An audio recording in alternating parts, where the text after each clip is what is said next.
Titans had won the war, it probably would be a more chaotic world. One of the things that Zeus does when he wins the war against the Titans is he sets out a kind of political system, and he tries to order as fairly as he can. He gives people political offices.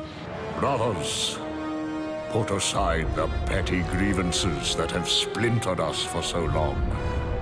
We will unite, we will stand together, and I will wipe out this plague.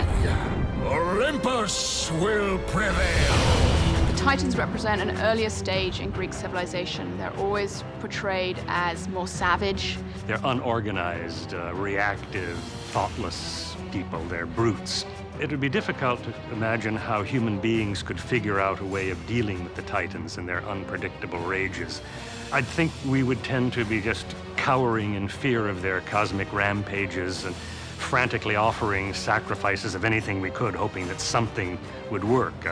Our survival would probably depend on aggression and luck. Zeus! Your son has returned! I bring the destruction of Olympus! I think the benefit of creating a brand new character like Kratos, instead of using something that exists in Greek mythology like a Perseus or a Hercules, is that it's kind of a clean slate. You can establish who this character is and what you want his story to be without getting people either riled up or people kind of like, well, I don't like that because I like this. I have lived in the shadow of the gods for long enough. The time of the gods has come to an end. And we can easily draw things that you find in other Greek heroes, like Hercules, Perseus. Hercules slayed the Cerberus. That's what Kratos does. Perseus killed the Medusa. That's what Kratos does as well. A lot of parallels with Hercules in terms of the fact that Hercules was destined to try to kill his father.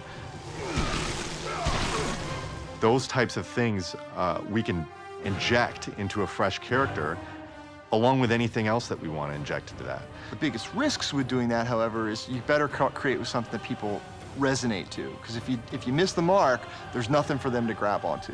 So I think the risk-reward in this case paid off. I think having the character kind of made from scratch gave us a much cleaner slate, gave us the ability to create the story we wanted to create and to tell the story we wanted to tell.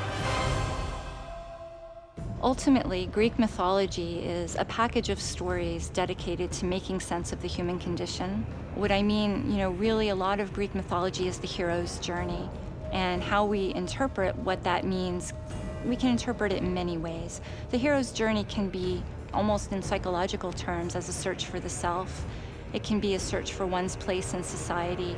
It can be coming to terms with an unjust world and finding your place. It can be just coming to terms with death. It explained and delved into the human condition. It helped people understand how they lived and why they loved and showed compassion, why they went to war, why they fought for what they believe in. And it's been able to endure for so long through the centuries because people have been able to take these stories, which were very elastic and very malleable, and shape them and shift them into ways that could be received by modern audiences.